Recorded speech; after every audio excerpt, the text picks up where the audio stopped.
Sound. That should be better. Let me do my intro again. Good morning, everyone. Good morning. Good morning. Good morning. Good morning. Welcome to another fine Wednesday morning here in the city of Philadelphia, city of brotherly love and sisterly affection. I'm your host, James Jackson. He, they pronouns, executive producer, Light Beef Productions. Welcome to the Coffee Break Chat. Other than that technical difficulty there, that was probably because I just rebooted my computer and I didn't check the microphone. We should be good to go. We have a good show for you this morning. We'll be talking In My Flaws, I Found Truth. It is from them I bloom. That's a partial, kind of a partial quote from Segovia Amil, a writer, poet, and personality who is currently producing new works, author. The reason I chose it, the full poem is, "It was in my flaws I found a much deeper truth, and it is from them I bloom a black rose." Segovia Amil writes deep, dark imagery. I know a lot of my goth friends will really appreciate the work, so feel free to look that poet up. The poem came into my knowledge just because this is Disability Awareness Month. And I was just looking for inspirational quotes, and I found the quote that's often attributed to Albert Einstein, that is similar to that poem, but I couldn't find any contextual spaces where Albert Einstein had actually said it, so I didn't want to go with that because I hate those misattributed quotes. But it is interesting that a lot of what folks find inspirational is true regardless of the status of your health, and both physical and mental. You can find inspiration in almost anything. And I found inspiration in that poem and in that quote. I think it's important that you grow from the things that others would consider flaws in you, and I do that myself. Um, I wanted to talk briefly about monkeypox. Horrible name for a disease because people don't take it seriously. But monkeypox is a real thing. It is related to chickenpox and other pox ending named diseases.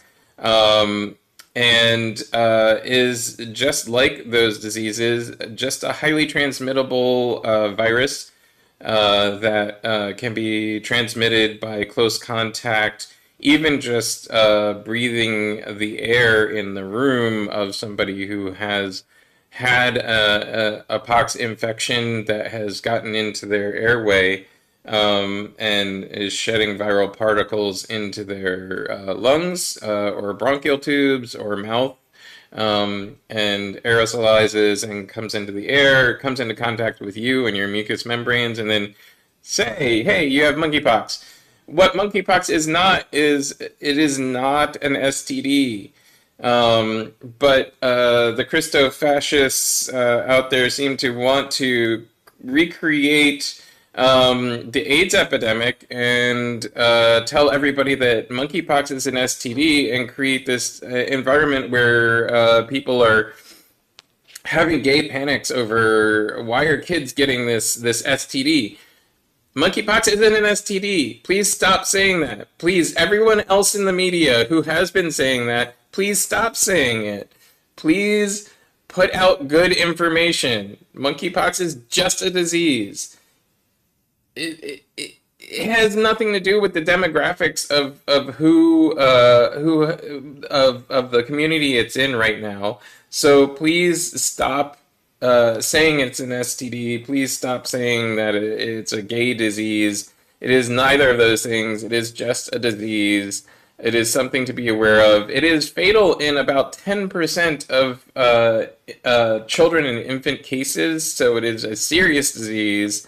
It is usually non-fatal for adults, and usually mild symptoms to no symptoms in adults. So, um, be aware of it. Keep it away from your kids, and don't think of it as an STD, because if you do, you're not going to protect yourself, and you're gonna get your kids sick, and we don't want that. Anyway, I'm so tired of people this week. um, we're going to talk about POTUS and the police insurrection. So POTUS and the police and insurrection. Death panels. We've got them now. Nazi hunters. We'll talk a little bit about Sandy Hook and Alex Jones. But first up, I want to bring on screen my special guest from the Women's Theater Festival, Polly. Welcome on screen, Polly. Hi, how are you? Say hello, and please introduce yourself, your pronouns, and what it is you do. Hi, everyone. My name is Polly Edelstein. My pronouns are she, her, and I am the artistic director of the Philadelphia Women's Theater Festival. Awesome.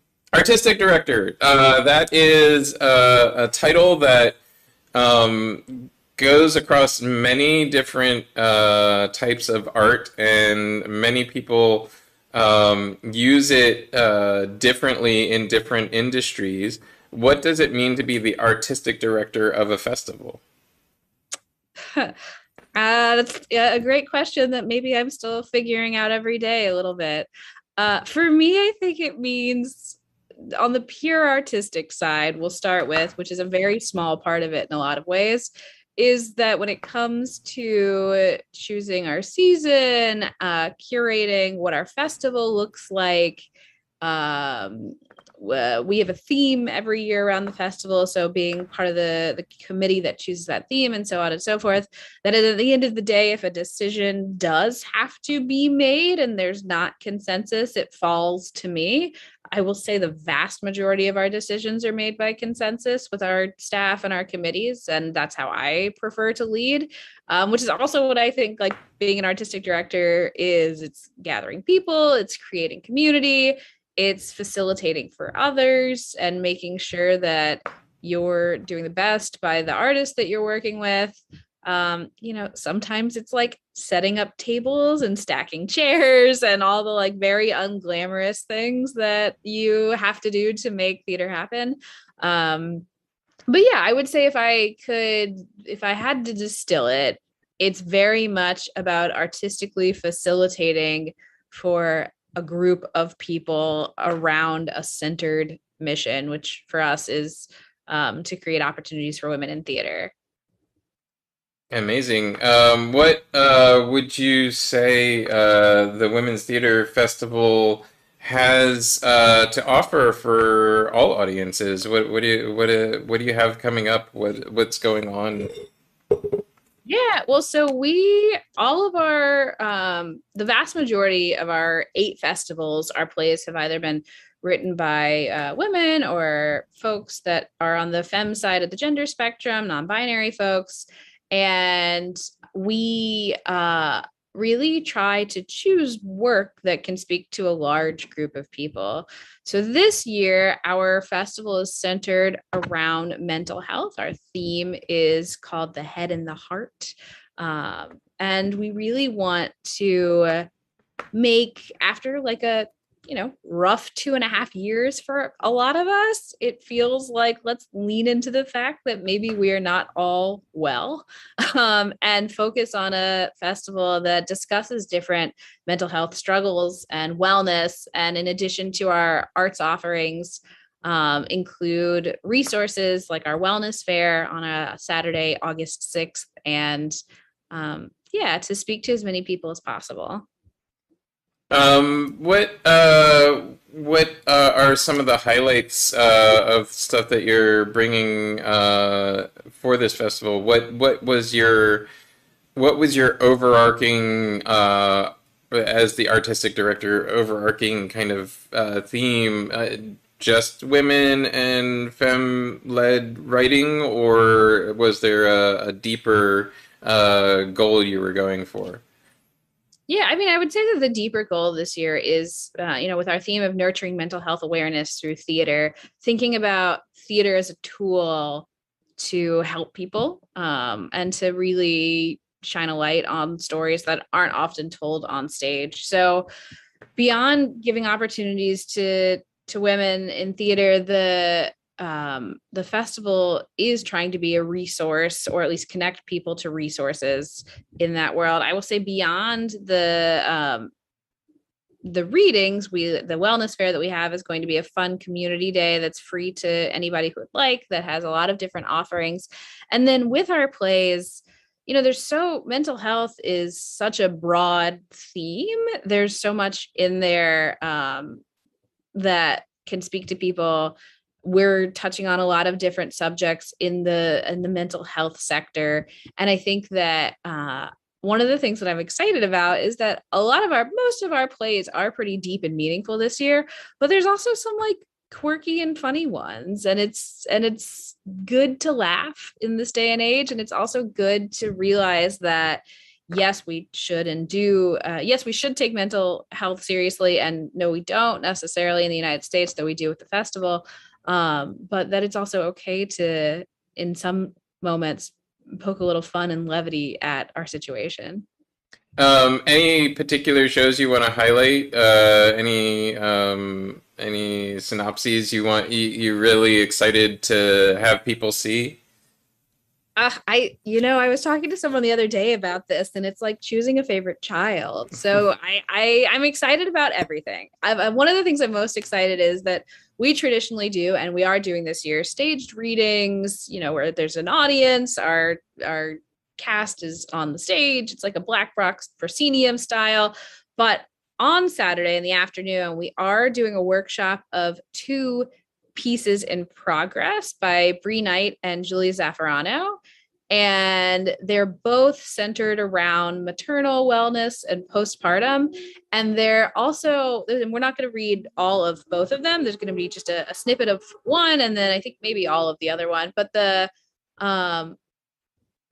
after the pieces are read, we're going to invite a conversation with the audience that's not like your traditional talk back, but it's really demystifying the process of playwriting and of what it means to be in the theater world, and also talking about these pieces and what it means to both of these artists who are deeply connected to the text and the work, some of which is based loosely on a true story. And that is going to be there will be an option to donate, but it is a free offering that we're doing. And I'm very excited, as someone who, had a child in the pandemic, to be in a room talking about, postpartum and maternal wellness, and what that means to people, and what that means when you see it on the stage. It's interesting because postpartum maternal wellness, especially after the birth, is so far down the list of priorities in the United States that we have like one of, if not the worst, outcomes for mothers in the quote unquote developed world. In the world of countries that have adequate infrastructure and power. Um, which is horrendous in and of itself, and is also a statistic from before we started having folks, doctors choosing whether or not to give life-saving treatments to mothers based on religious beliefs of six old people in a courtroom in D.C. But it's just a weird mental aside for me. But yeah, Yeah. so I mean, it's nice to see that we're tackling these things through art. Hopefully these conversations are valuable for folks. I'm glad to see that there are folks out there tackling them. So thank you for that. I know my wife and I just had a child as well, and I just the looking up all of the statistics and around demographics, especially for Black women, women of color in general, and women who are giving birth to children of color, are also affected more negatively in uh, the birth space. There's a new birthing center being organized in Southwest Philadelphia that hopes to kind of equalize some of that, which Oh, is I think there's another one that's coming up in Germantown as well with a similar mission. So more of that, please. yeah. The Philadelphia Maternal Mortality Review Committee reported that in Philadelphia, Black people represent 73% of pregnancy-related deaths, but only 43% of births. So, great. um, Yeah, and I think you can look up hospital statistics of births, like birth complications, and like what the complication rate is overall, what the rate is for women of color, and what the rate is for white women. And it's always worse for women of color, just because I don't think, I know that women's pain is not taken as seriously. And then if you add being a woman of color, it's really, yeah. I mean, what years ago we heard about it with Serena Williams, who's like the most famous person that exists perhaps in the world. And she had to strongly advocate to get the life-saving care that she needs. It's like, my God, Also, how can she was basically kept from doing her job because she needed to wear a support garment, because your body is not in the same shape it was before pregnancy for nope. many months, if ever. um, Yeah, I'm thinking the if ever part. yeah. Well, I mean, I don't know. I have sisters-in-law and my mother and other mothers that I've spoken to. Some are like, well, I eventually got back into shape. I suppose it's always different in some sort of way. Um, but I would expect that is, I mean, I'm a guy, but I've experienced surgeries and it's definitely less impactful than a pregnancy on me, but still, impacts me to this day. I have knee injuries from when I was 6 years old that have never gone away. Um, but yeah. Um, uh, Sorry, I lost track of what I was looking at here for the. I was just reading the statistics on the article. There's an article in WHYY about the birthing centers. Um, where and when can people see the festival? Where can they get tickets? What are the ticket prices? Who do you want to see come? So the festival is August 4th through 7th. We are at the Hamilton Family Arts Center at the Arden, so just north of 2nd and Market. Shows are Thursday, Friday, Saturday evening at 8 and Sunday at 2. It took me a second to remember that. You can get tickets by going to our website, phillywomen'stheaterfest.org. We are checking vaccine cards at the door and are requiring audiences to wear masks. Our performers will not be. So if any of that speaks to you or doesn't speak to you, feel free to reach out. And tickets are $10 if you reserve online. At the door, it's a suggested donation. Yeah, and I love to see. I mean, everybody. I will say most of our work is for adult people, minus the fact that on Saturday we've got a whole lot of stuff happening on our wellness fair, including some work for and some performances that are family friendly. So if you want to check out our website, we've got a whole breakdown of all the things we're doing that day, including yoga classes, meditation, the workshop that I was talking about, and some children's theater. And yeah, we'd love to, if you've come before, if you've never come, and if you haven't been in a theater in 2.5 years, I get it. I've only been in a couple myself. We're trying to create a warm and welcoming and safe environment for everyone. So we're ready to see you. Great. I really hope that a lot of folks attend. The Hamilton Family Arts Center is a really great building. Very it feels to me, I don't know if they've done a lot of work on it since the pandemic began, but it feels to me very well ventilated and conducive to a healthy environment. Yeah. Um, It's a newer building, yeah, so that always helps. yeah, yeah. Um, let's see. Speaking of women's health, I wanted to talk about death panels. So I don't know if you remember, Polly, but a few years ago, up to like a decade ago, really now, I guess, Republicans started Okay. saying, yeah, like we were gonna have, if Obamacare became a thing or if national health care became a thing, we were gonna have death panels where groups of people decided whether or not somebody would live or die based on the government being willing to pay for their health care. Um, so we have those now. I'm sure you're glad to hear. There's a couple of posts where people are talking about, especially in Texas, the trigger laws having been enacted, basically virtually universally banning abortion, includes almost universally banning abortion for the health and welfare of the mother.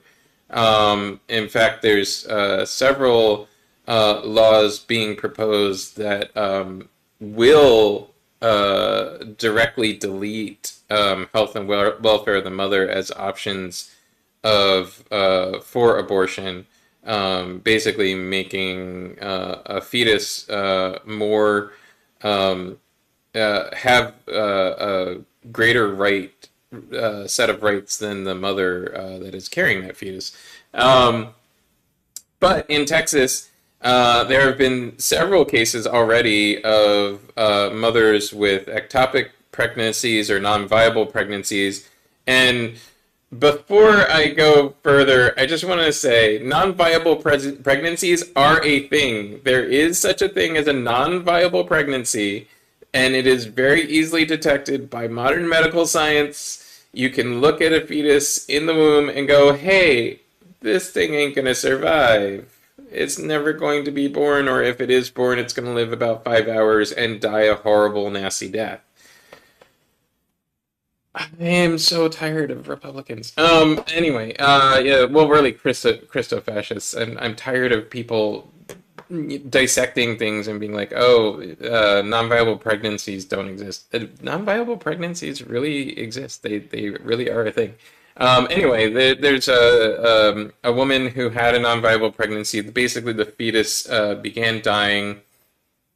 She began having a miscarriage because that's what happens when a fetus begins dying in the womb. The mother's body starts rejecting the fetus, and you begin having a miscarriage. Well, it's important, especially if the fetus is sufficiently developed to be a larger clump of cells, to get that dead clump of cells out of the mother. And the way they do that is an abortion. It is the same thing that they do for any abortion. They go in with medical equipment and take out the large clump of cells that are now poisoning the mother.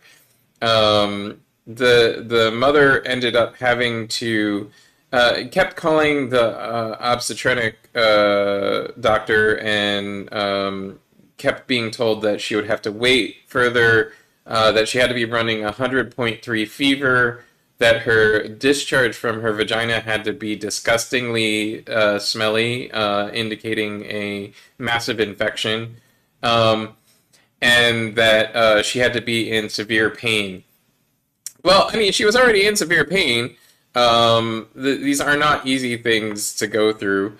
And her discharge was smelling awful. And so she literally collected discharge from herself and brought it into the ER and was like, is this stinky enough? Um, and what happens is that the hospitals, in an attempt to protect themselves from being sued or having their doctors arrested, have panels of consulting physicians and lawyers who sit, read a case, and decide what the next steps are. Decide whether or not the doctor's recommended procedure can be executed. That's a death panel. Like this woman could easily have died because when you have a massive infection like that, you are being assaulted all over your body. It even just having the infection assaults your other organs.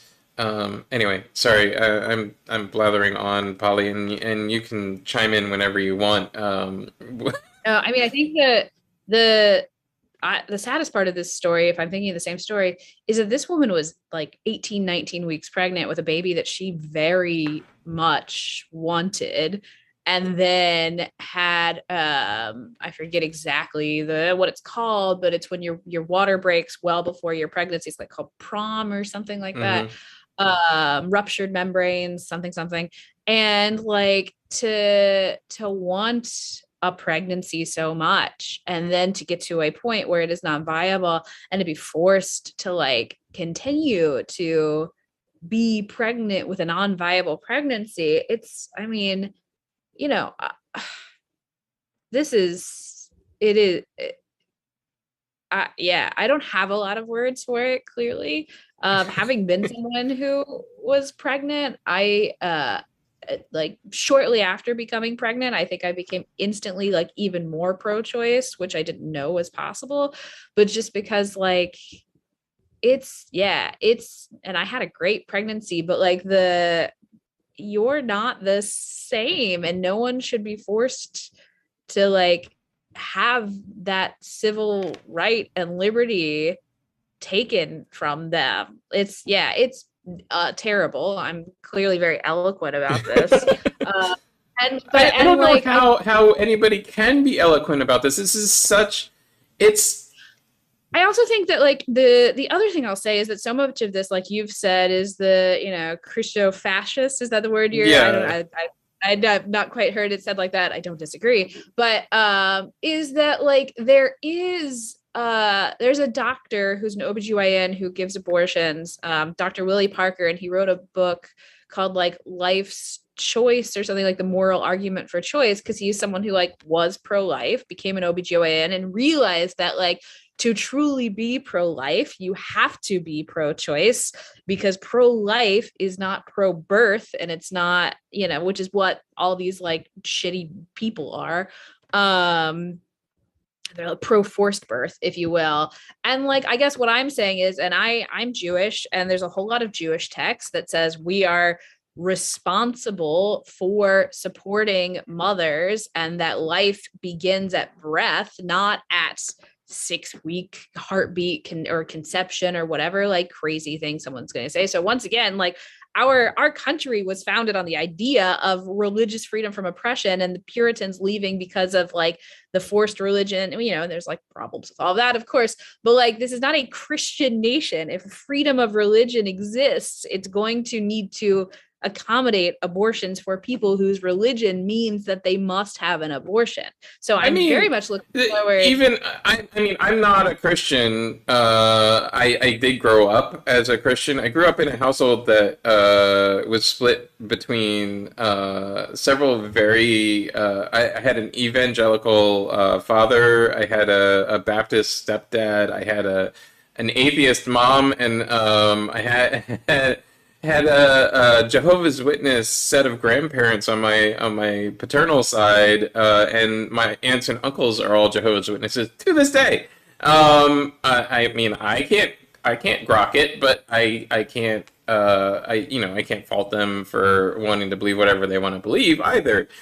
The thing is, when I deal with them, as much as when I talk with anybody who is Christian or other religion, um, who has faith in that religion, I just don't want, like your religion is your religion. Great. It's not mine, and I don't need it to be.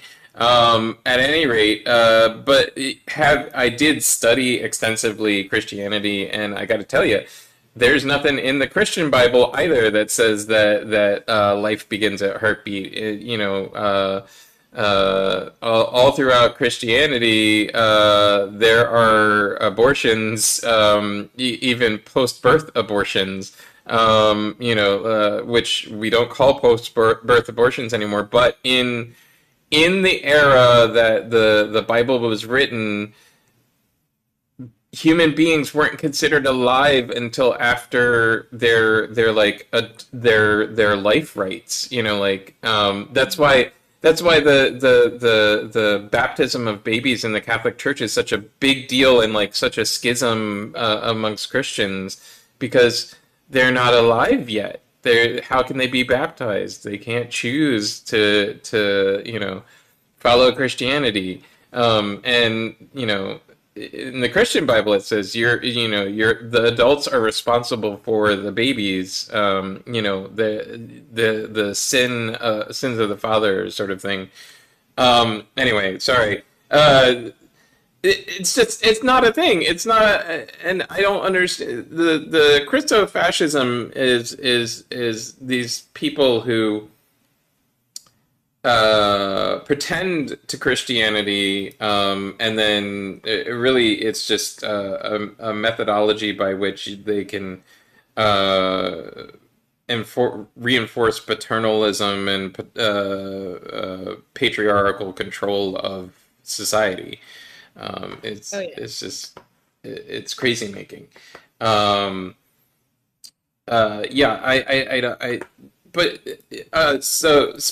one of the things that one of your comments brought up, I don't know if you saw it, but there was the Turning Point USA. Turning Points USA is a Christo-fascist organization that primarily promotes and I'm going to use this word a lot, Christofascism, to college-age kids. And it is directly promoting a version of Christianity and politics that is designed to create and support this like patriarchal society where only white men have rights to do anything. At any rate, at the Turning Points USA rally meeting, I don't know what you want to call it, they had a convention in Florida, and outside of the convention, there were literal Nazis flying Nazi and SS and other white supremacist flags. Around 20 or 30 people, I believe it was reported, handing out flyers saying to vote for Ron DeSantis, and blaming the abortion, Roe v. Wade and the abortion argument, or pro-choice arguments, on Judaism.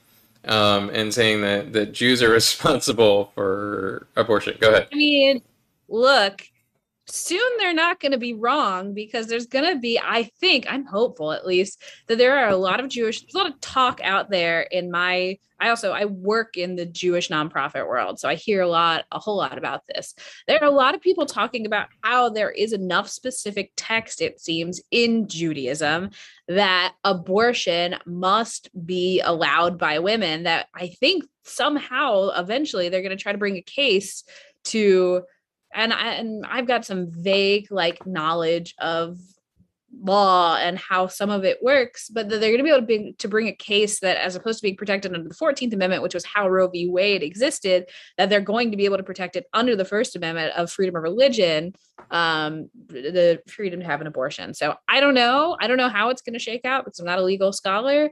But I think that's going to happen sometime, that there is going to be a Jewish person out there in a state where they don't allow abortions who's going to want an abortion, and because they're not allowed to have one, they're going to bring a lawsuit. We'll see. And one of the things I've seen is, and hopefully this is just an abortion of choice. Not that, first of all, I think that everybody should be able to choose to do whatever they want with their body. That's not a question. I also think that, an abortion of choice is a valid choice. Not that I want for people to choose abortion, just that it's a valid choice. It's your body. You choose to do with it whatever floats your boat.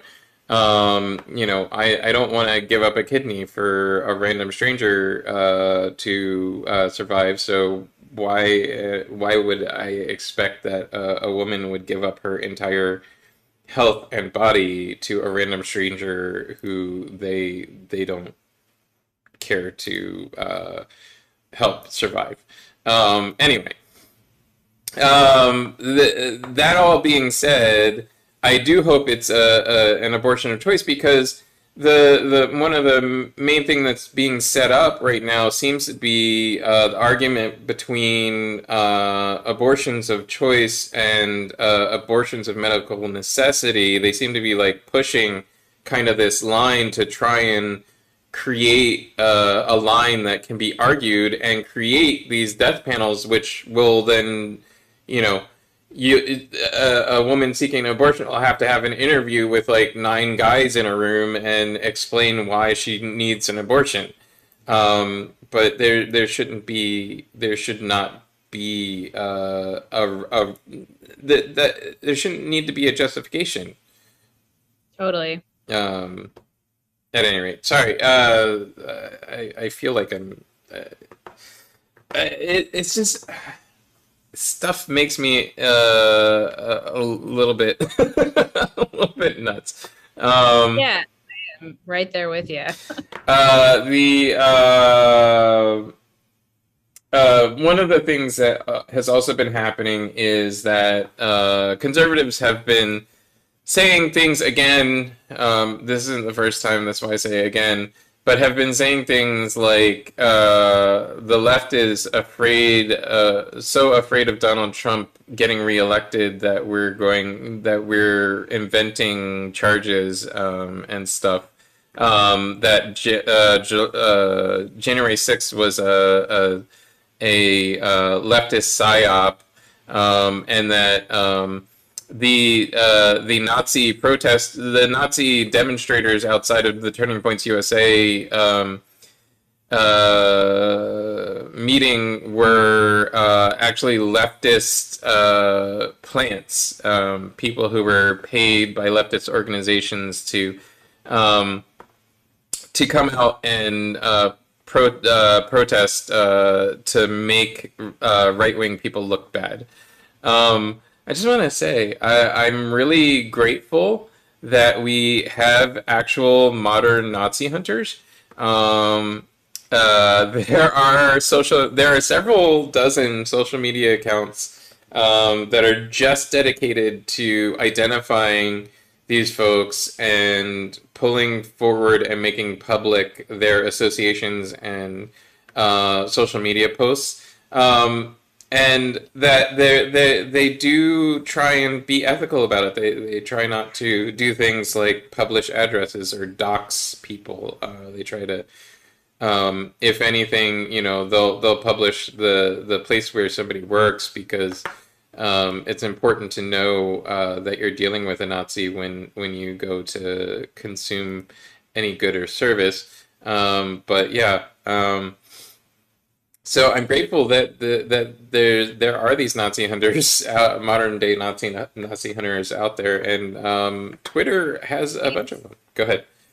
No, I mean, it's fascinating how the modern mirrors the historical. That there are people still who, the original Nazis, if you will, who are still being tried and jailed. Men in their 80s and 90s mostly, I guess, at this point, who like committed these atrocious crimes and never had to pay the consequences and thought they maybe never would have to. So yeah, I mean, it's good that like we can do that in a modern perspective as well. Yeah, yeah, and of course, there's always going to be people that call it into question or doubt. But at least, it seems like most of them do enough really good and thorough work on their projects that it's not really questionable. Um, um, Pivoting a little bit, I did want to talk about Sandy Hook and Alex Jones. Alex Jones is finally possibly facing some consequences of his Sandy Hook tirades. Um, I don't know where you stand on gun control or whatever. I will preface this conversation by saying I'm very pro Second Amendment, meaning a citizenry that is armed. Um, Yeah. I mean, that's just me. I don't expect anybody else to be that. It's like my religious belief. I don't expect anybody else to believe it, but that's what I, reading the Second Amendment, have determined. I think the Second Amendment means it means that we wanted a population because at the beginning of the country we didn't have a standing armed force. We wanted a population that could easily be called to defend the nation, so they needed familiarity with modern arms. And so they were supposed to be able to own them. It did create certain protections, and I've talked about this before. People can go back and look at old episodes.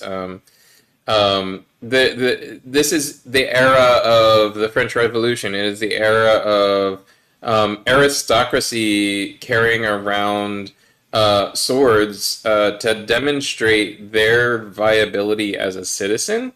And like it comes from the European tradition of the worst thing that you could do in Europe at the time, besides take somebody's life, was to take their arms. If you really pissed off the crown, they would send sheriffs to come take your arms and armor. And you were basically no longer a citizen. You no longer had the same rights that you did, like previous to whatever you did to piss off the aristocracy. Um, so the Second Amendment comes from that tradition, and it does mean that like we're as citizens supposed to be able to arm ourselves with whatever armament we want. But it is an what's the word I'm looking for? Antithetical? No, Anathema? an anathematic. It's a An anathema is the right root word. I'm trying to think of the actual. I don't know how to turn it into an adverb, but Animathetic too? yeah, yeah. And I think we might be making up a word, which is totally fine.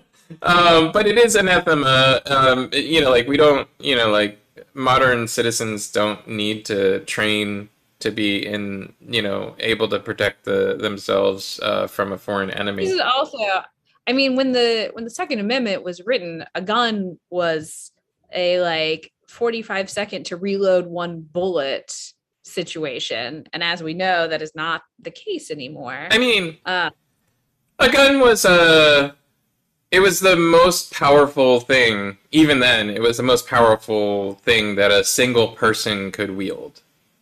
Yeah. I don't know. I mean, not that I like most days put a whole lot of stock in our founding fathers, to be totally honest, but I mean, if our founding fathers who wrote the Second Amendment could see what a gun was today, I wonder if they'd be like, oh, JK, we're not like super keen on that thing. Well, from reading their writings, I know some of them would have been like, yeah, no, that's not a good idea.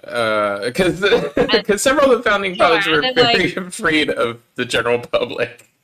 Totally. I'm like, on the flip, I'm sure there's some that have been like, oh yeah, that's super cool. I can like, murder, rape, and pillage more people and own more people with this tool. But right.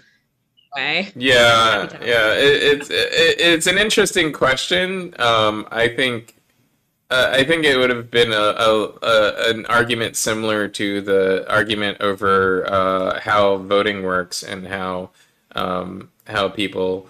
So there would have been probably classes set up that people would and wouldn't have that right based on certain criteria. Sure. But yeah, it's good that they didn't write that into the Second Amendment, I guess. At any rate, all this is by way of talking about Sandy Hook, where a student murdered several dozen of their classmates with a modern gun. Or guns, I forget whether it was single or multiple. At some point, it doesn't actually matter. And Alex Jones used his public platform as a podcast host and as a journalist in big air quotes, to report that it was all a hoax. And to call into question anybody who was saying that they were injured by that event, calling them crisis actors. I don't, like that. It's one of the originations of the phrase crisis actor. Alex Jones has also talked about gay frogs. So I don't know how much faith you should put into somebody like that, but well, go ahead. I said less than none. But apparently a lot of people do, for some reason, listen to and watch this guy and actually believe him. And so he tried to use the entertainment argument, but lost. And so now in the civil cases against him, he's facing several civil judgments that could possibly, quote unquote, bankrupt his publishing organization. Good. I don't know. I mean, yeah, yes, I'm shocked there's not criminal charges against him. I know who he is. I know that there's litigation happening. I don't know the details. I mean, I know the families are trying to get a lot of money out of him, which as they should. It's like it's interesting how in 2022 anybody can be a journalist, and like, does journalistic integrity exist anymore? And does anybody understand like the personal responsibility they have with the power that they have? Sometimes I don't know. Certainly he doesn't. And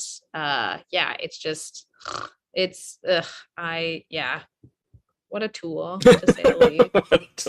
I mean, like me, I rely on journalistic integrity. I rely on the power of being able to build a platform from literally nothing, like, just as an individual, and, like, create a publishing company out of thin air. That's what I did. I did the same thing. I rely on that power and use it to build a platform where people who don't normally get to speak can speak. But I'm also not gonna, support like random crazy theories about, a national tragedy being a psyop, or give air to people who think that frogs are being turned gay by a DARPA project. Um, anyway, yeah, journalistic ethics should still exist. You can go back to the Reagan and overturning the fairness doctrine of the FCC. You can thank him for the advent of folks like Alex Jones. And you can directly follow a line from Reagan to modern, neo-Nazis being platformed. So I don't know. I've never liked Reagan, but it's when somebody says, "Oh, Reagan's my favorite president," I start to instantly question who that person is.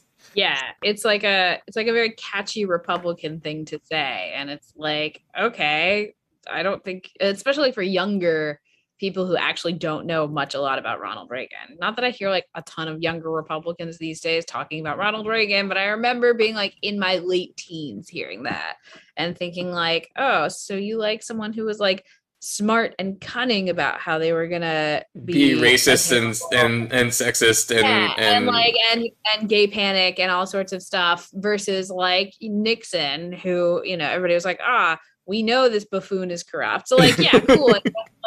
I don't know. It was, yeah, I agree. Well, I guess it's the one. Well, I guess we're coming up on the second coming of the Reagan to Nixon to Reagan kind of timeline, because we had a buffoon that everybody knew was corrupt, and who's being turned away from.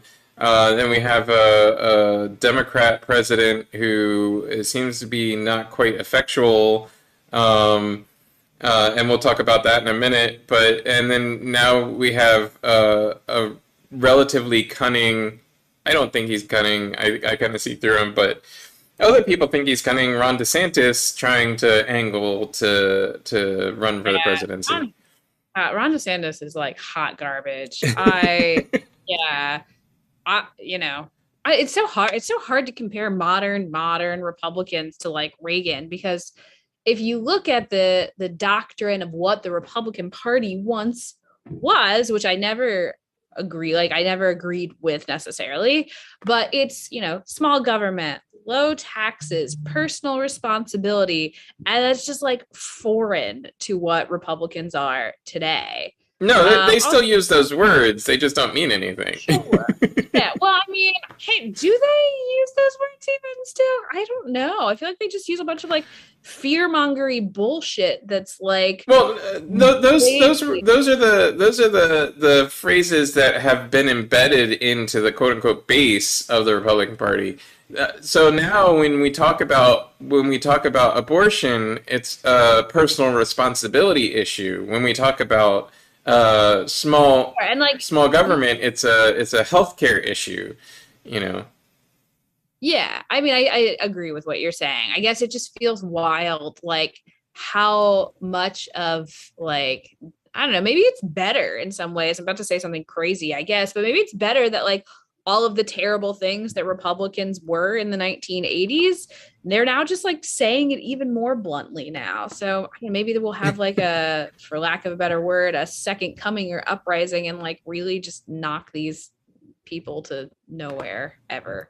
I mean, it is such a small percentage of the population that believes this stuff, and it's just it's disheartening and annoying that these folks keep getting a platform. There's several white nationalists on Twitter who just can literally say anything, and it doesn't matter how many people report them for posting their literal racism and false information, and the Twitter never does anything about it yet.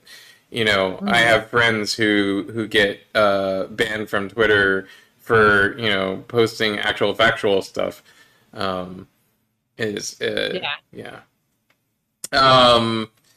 One of the nice things, though, that did come on Twitter recently is incoming medical students at their white coat ceremony at the University of Michigan walked out on the keynote speaker. Speaking of platforming people who have fringe viewpoints, the keynote speaker is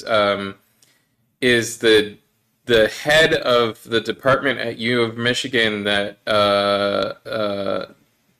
does faith in medicine, I think is her department's Yeah, name.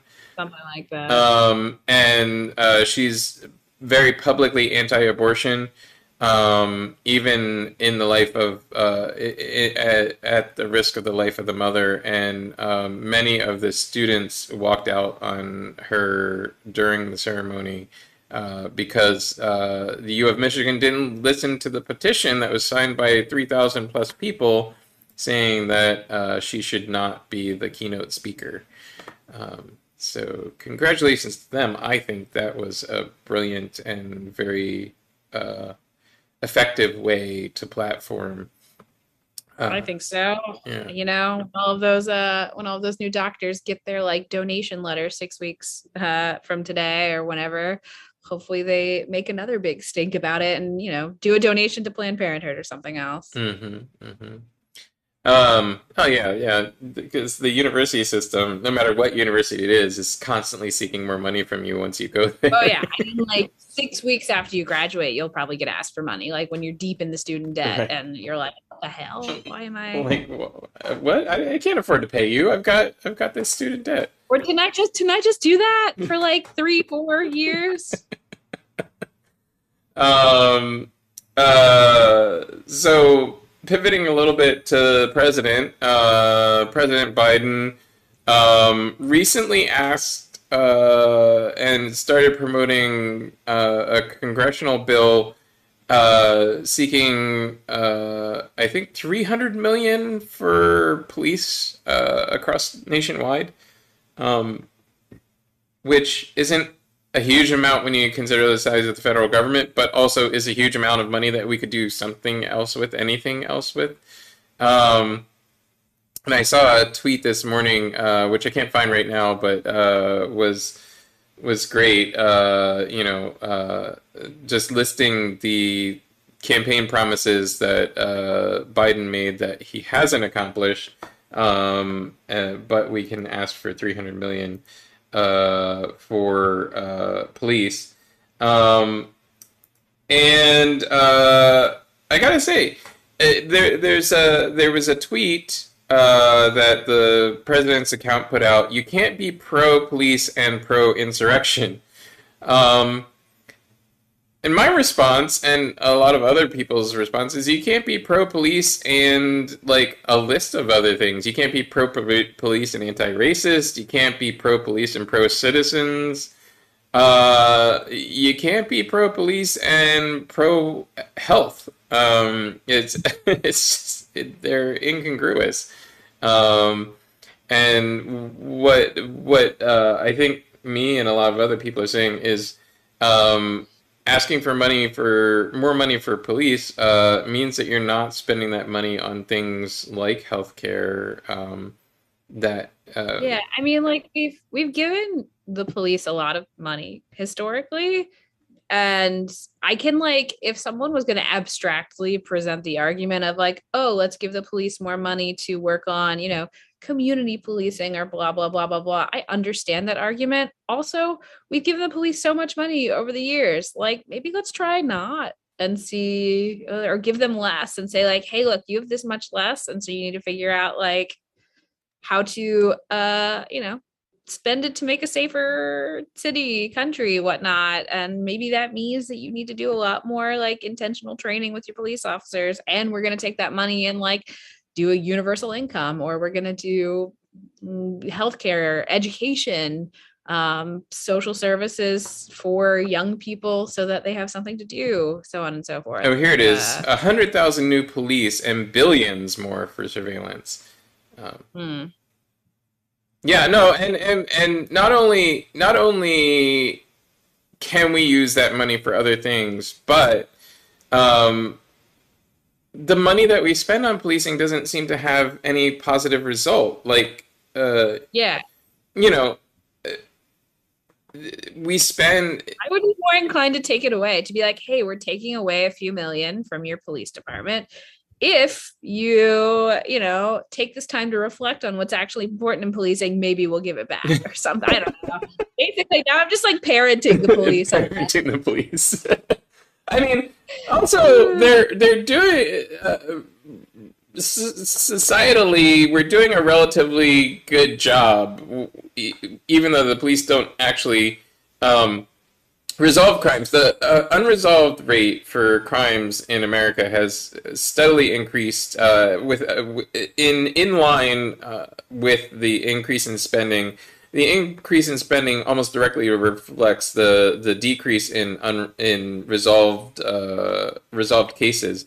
But in a thread, Alec Karkastanis, he's a journalist, reported first, according to every available data source, almost every police reported crime is near historic lows. The only significantly up crime is homicide, which is still far lower than 25 years ago, and kills five times less people now than air pollution. So maybe billions more for air pollution, and 100,000 more pollution inspectors for the EPA. I mean, that's what I'd spend it on. Sure. Also, yeah, how many police does it matter that we have if our world melts? I don't know. I mean, I guess they got to do something. Maybe they can just be EPA inspectors. All right. It's 11:03. I apologize for running a little bit over.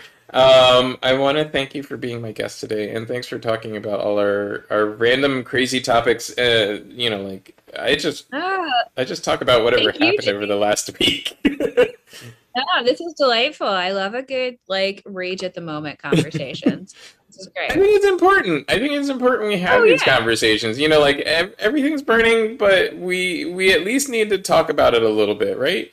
I mean, it's much better than my family chat where like doom and gloom goes on the text about the state of the world, and then like it shifts to something random, usually the James Webb Telescope with my family, which is cool. Highly recommend talking about that on one of your shows if you're looking for like something fun to chat about. But yeah, it's nice to do it face to face as opposed to a doom scroll text thread. Awesome. All right. Well, thank you so much for being my guest. Is there any last thoughts? Anything that you want the audience to know? Anything you want to promote? I mean, I'll plug again. The world's kind of heavy, and this year we're leaning into it with the Philadelphia Women's Theater Festival. So please come see us August 4th through 7th, phillywomen'stheaterfest.org. And if you have any questions about the festival, feel free to reach out to me. My email's polly@phillywomen'stheaterfest.org. I'm always happy to talk about all sorts of things with people. Awesome. Thank you so much, Polly, for being their guest. I'm going to go to a one-up of me, and you're welcome to stick around if you want to chat after the show, or you can get out of here if you need to. And you're welcome back anytime. The link's always the same. So if you see a topic on the show that you want to talk about, feel free to jump in. And I'm going to go to that one-up, but thanks for being my guest today. Thank you for having me. Thank you. And thank you to all of my guests who are watching on the internets. We are live on Facebook, live on YouTube, Twitter, Twitch, Mob Crush. I think that's all the venues we're at. But we do go out live to a lot of places all at once. So that you can hopefully catch this on whatever device or whatever website you have access to. And it is available in instant replay as soon as the show is over. So feel free to watch it at your convenience. If you see something that you found interesting or that you think one of your friends might be interested in, please feel free to share it to them via social media.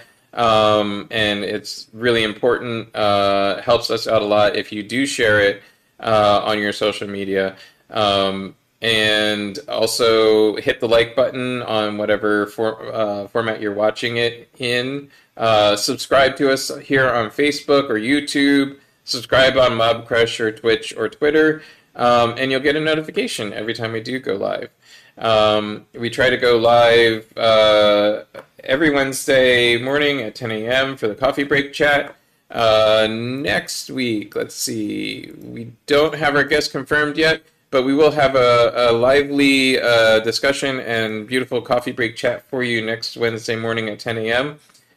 We also do bring you occasional live events and news as things happen around the city of Philadelphia. We don't always get to do that because this is a self-funded organization. It is me and the occasional camera person and my associate producer, Meg Angelino, who works behind the scenes feverishly to keep me on track and keep this thing going.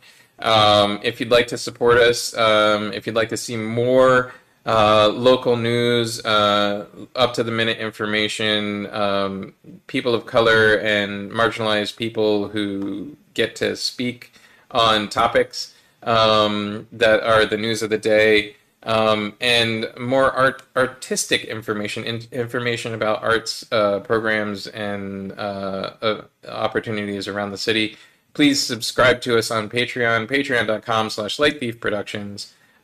We have support levels as little as $1 a month, and it's a great way to get involved and support us and get more of this out there. Have a great rest of your week, everybody. Hope to see you next Wednesday, and enjoy the rest of your week.